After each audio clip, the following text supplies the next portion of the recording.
Sanu bakaduan ako. Hello girls, guys, and non-bads, it's me. And today we're going to be doing the Pinterest trend, but instead of picking what I draw, it's going to pick Halloween costumes. Or in this case, it's going to pick Halloween outfits. See, I had this whole Monster High-esque thing going on, but I don't think I went all out as I should have. I might redo this challenge if I'm being honest. Also, yes, I am trying to start an art challenge, why not? So, let's get into it. So first I went online and found like a bunch of random words and I put them in this spinny thingy. So this is where I got the cat. Now I'm gonna find a cat reference. To be honest, I've seen this cat in like almost every other video, but oh well, we're gonna go with it. Daisy Cat it is.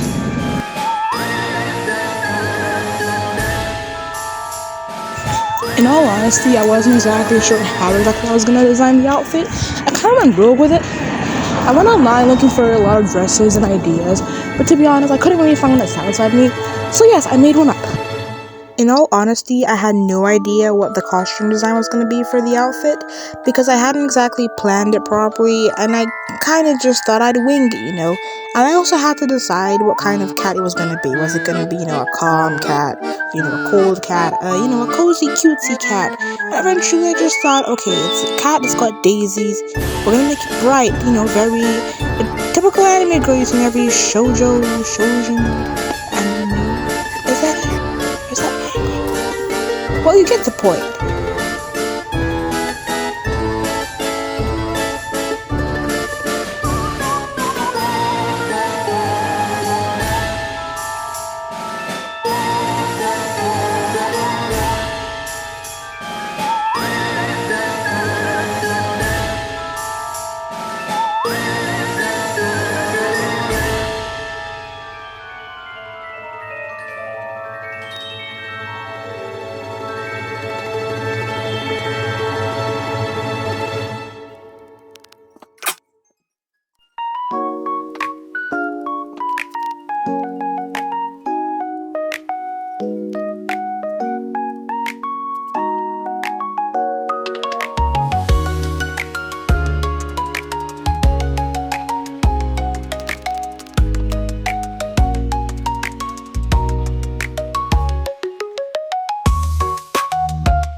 here I had a better understanding of what I want to do for the costume.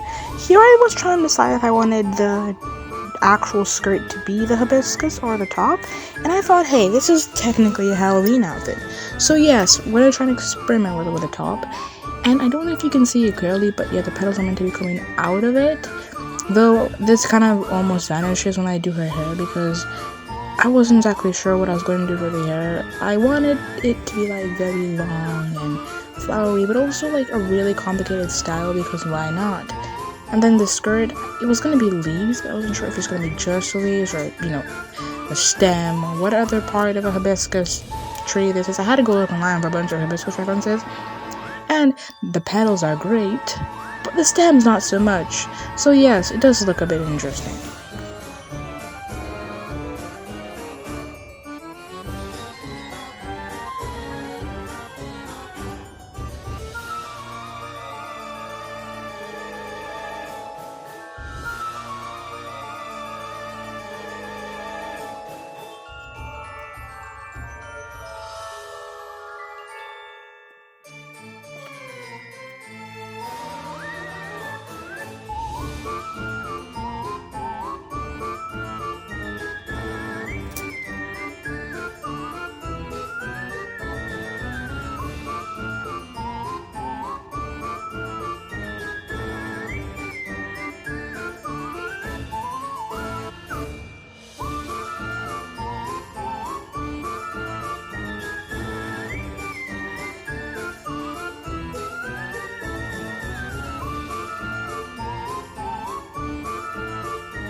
Lastly came the last three options. It was human, cake, and a fruit. So when I searched up fruit, I didn't actually get a fruit, just got a bunch of snacks and, food. So I thought, okay, so we're gonna just draw whatever first cake I see and random fruit in mind. So the first one I saw was a blueberry, literally just a blueberry pudding thing, or smoothie, I don't know what it was. And so I thought I was gonna try and incorporate that into the drawing, but then that changed later on. Right now I'm drawing the cake. In all honesty, I don't understand what I was meant to do with that cake. At first I thought, okay, I just give literally the skirt would be like a giant cake, like a ballerina thing. If you can see the image of it, you'll get it. But then I thought, wait, wouldn't that be a bit too generic? But I thought, okay, this is like outfits that people can actually wear. Because I want to be like, stuff that people can actually, turn into outfits. Because who's gonna get a giant cake-sized costume? So just a skirt, an apron, and literally collars that came from nowhere. Then it came to poses. I thought, okay, I'll make these characters individual, make them expressive in their own sort of way. I don't draw expressive characters that much, and that is also because I am not like the guru art dealers. My art journey started literally 3 years ago. I mean, like, proper art journey anyway. I haven't used guidelines until 3 years ago, and that was really something. So only recently have I tried to actually just put, character movement into my art. And one way of doing that was lines a lot, and really picturing, expression. I think it's also because, part of being a theater kid, you kind of understand the overexpression on a supernatural level. Then came the issue of shoes. Now, I couldn't decide if I wanted them to be, proper heels like the others, or if they were going to be, brogue style, like boots, adventure style outfits. Though I did eventually find a style I quite liked, and so the shoes came out as good as they could have possibly. Here's the thing, I do not draw shoes, like, at all, so this is the first time in a long time I've ever actually put effort or, like, actual design choice into the shoes, because I know how much the shoes affect the outfit. Then for the second character, remember when I mentioned blueberries and stuff? Yeah, so I guess I kind of went off track with that because, I mean, yeah, it was blueberry style, and it had the college theme I wanted, but it felt too babyish for the character, and considering that these are supposed to be teenagers, it felt really, like, out of place in some sense. So I went along with the blueberries, and I thought, wait a minute, why a blueberry when I can just do a pumpkin? Like, ignore the fact that low-key looks like a jellyfish, but I really like the pumpkin beads and the way that would look like in an outfit. I feel like that'd be absolutely amazing. I mean, yes, it low-key does look like an Oompa Loompa, but I mean, come on, guys. It's a good idea.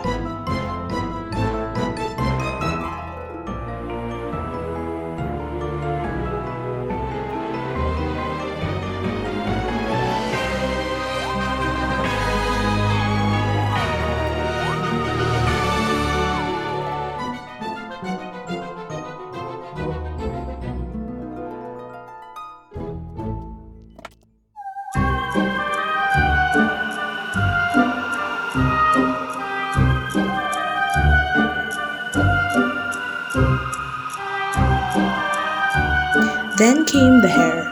Now, I wanted the hair to be distinct because I wanted these to be like best friends, you know, but total opposites kind of. So I gave her short hair. It was actually going to be a wolf cut originally, but then I thought, wait, I'll just make it into some sort of pixie cut.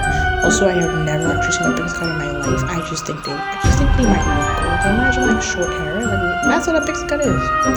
Don't worry, I did go search what a pixie cut looks like after this because, you know, curiosity kills a cat.